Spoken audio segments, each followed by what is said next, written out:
Je vous amène directement à la page politique consacrée au référendum avec vous, Nathalie Delay. Les derniers rendez-vous de la campagne pour ou contre l'indépendance. Et on commence, Thérèse, avec des partisans du non pour leur dernière réunion de campagne. Les Républicains calédoniens ont choisi de s'adresser aux jeunes électeurs. Leur message, ne vous abstenez pas et allez voter. Non, bien sûr. Nathalie Nouzière et Claude Lindor ont assisté à cette réunion débat qui a eu lieu dans un restaurant de la Baie des Citrons. Non, je ne veux pas que la Calédonie sorte de la France. Je ne veux pas séparer ces valeurs, justement, et cette identité que procure la France à moi, mais à d'autres personnes aussi. Et c'est pourquoi je voterai donc non à l'indépendance. De jeunes militants qui parlent à de jeunes électeurs. Pour terminer leur campagne, les Républicains calédoniens ont voulu cibler un public qui pourrait être tenté par l'abstention.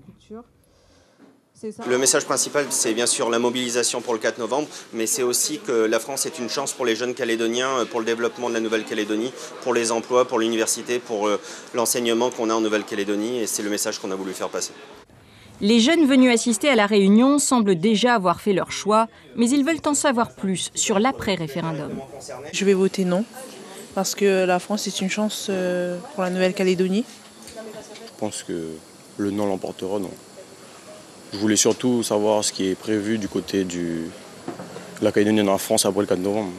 On ne sait pas trop ce qui va arriver après, même si on reste dans la France.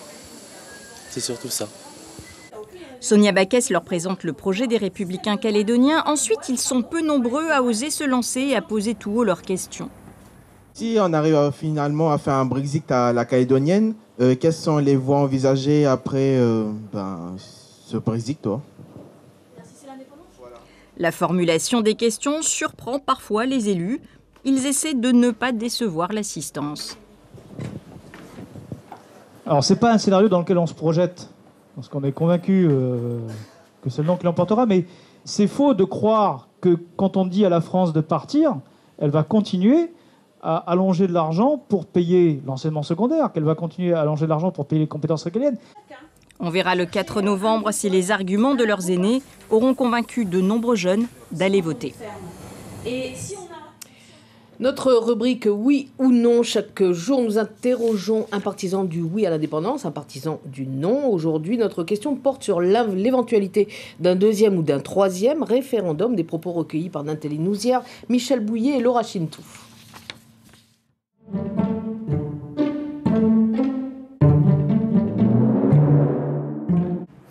Comme il est prévu dans l'accord de Nouméa, donc si le non l'emporte au premier référendum, le deuxième se tiendra, et si c'est non, encore une fois, le troisième se tiendra. C'est quelque chose qui a été prévu dans les accords, dans les discussions, et qui était donc acté par l'ensemble des Calédoniens à 72%.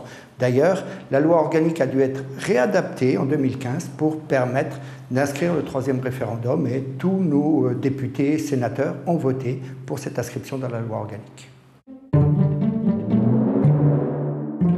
Nous espérons le 4 novembre que nous aurons un non massif à l'indépendance et que les Calédoniens sauront se fédérer autour du maintien de la Calédonie dans la France, de garder la France. Si c'est ce que nous avons, eh bien nous espérons que nous pourrons ne pas aller vers un second et un troisième référendum qui à chaque fois sont source de déstabilisation. Quel intérêt y a-t-il à reposer à nouveau la question aux Calédoniens s'ils se prononcent très clairement le 4 novembre prochain ?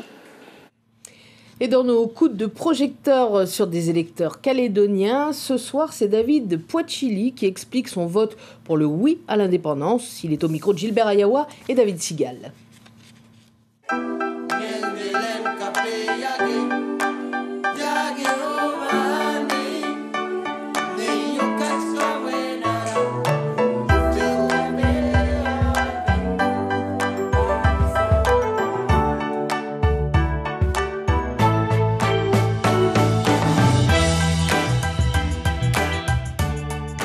Ce référendum, oui, je l'attends depuis que j'ai commencé à réfléchir à la politique du pays. Et c'est quelque chose d'important pour moi. J'ai décidé de voter oui pour ce référendum parce que l'indépendance de la Kanaki Nouvelle-Calédonie, c'est quelque chose c'est le but que c'est donné, l'objectif de plusieurs de nos vieux déjà. Et puis rien que pour ça, nous, on continue le travail de nos papas, de nos grands-pères. Après, le projet que nous a été donné par le FLNKS, à mon point de vue, il est viable. Et peut-être qu'il n'est pas... C'est à nous, en fait, après, de faire mûrir ce projet après le 4 novembre et de faire vivre ce pays. Parce qu'à mon avis, on a les capacités ici en Calédonie de faire grandir ce pays. On a des ressources naturelles, une nature déjà qui est vraiment intéressante et qui est belle.